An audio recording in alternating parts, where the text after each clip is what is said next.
Hi, and welcome to this presentation on the great stem cell debate, media hype or reality. If you turn on the nightly news, you might get the impression that the future of healthcare in this country is dependent on how our elected officials and legislators deal with the issue of embryonic stem cell research.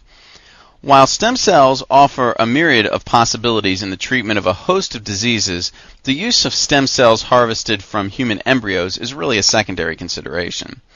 This debate might make good newspaper copy and might give politicians valuable airtime, but the real promise of stem cells lies elsewhere. The reason that these cells have caused so much excitement is their ability to transform into the numerous and varied cell types that compose human tissue and systems. They are the first cells to develop in human embryos and exist in smaller numbers in adults, functioning as a type of repair system. These cells have been used to successfully treat cancer, autoimmune diseases, strokes, Parkinson's disease, and even repaired the heart muscle after heart attacks. There are three main sources for stem cells: embryonic stem cells, transplanted adult stem cells, and self-activated stem cells. 5 days after the fertilization of an egg, a group of cells called a blastocyst forms, consisting of between 50 and 150 cells.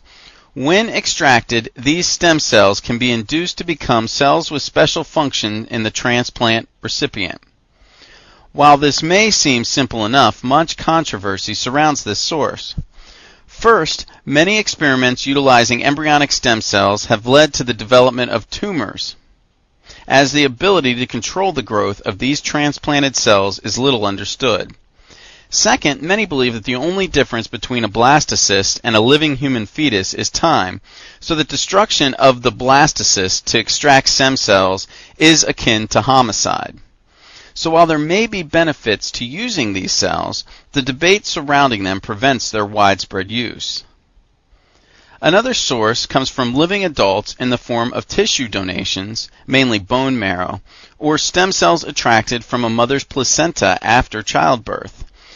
These stem cells have been used successfully to treat many disease conditions, and there are numerous research projects to expand their utilization. There are three problems, however, with this source. Transplantation can cost as much as $250,000, limiting those who have access to this treatment. And since only a small number of cells are transplanted, the regeneration time can be quite long, with no guarantee that the cells will even survive. DNA abnormalities may exist in the transplanted cells as a result of normal exposure to the environment of the donor, thus limiting the usefulness and increasing the potential risk of using these cells. The most exciting area of research surrounds the ability of the body to activate its own stem cells to be more effective and greatly increase in numbers. Researchers have found that supplementation with a group of saccharides or sugars called glyconutrients can increase the number of stem cells from undetectable levels to trillions within 1 week. These results are incredibly encouraging in that the use of these products eliminates the potential pitfalls of other types of stem cell research, including the costs. It has already been established that these sugars are essential in cell-to-cell communication and have been used with great success in cancer and autoimmune conditions. But it is now becoming apparent that they may play an integral role in activation of stem cells as well.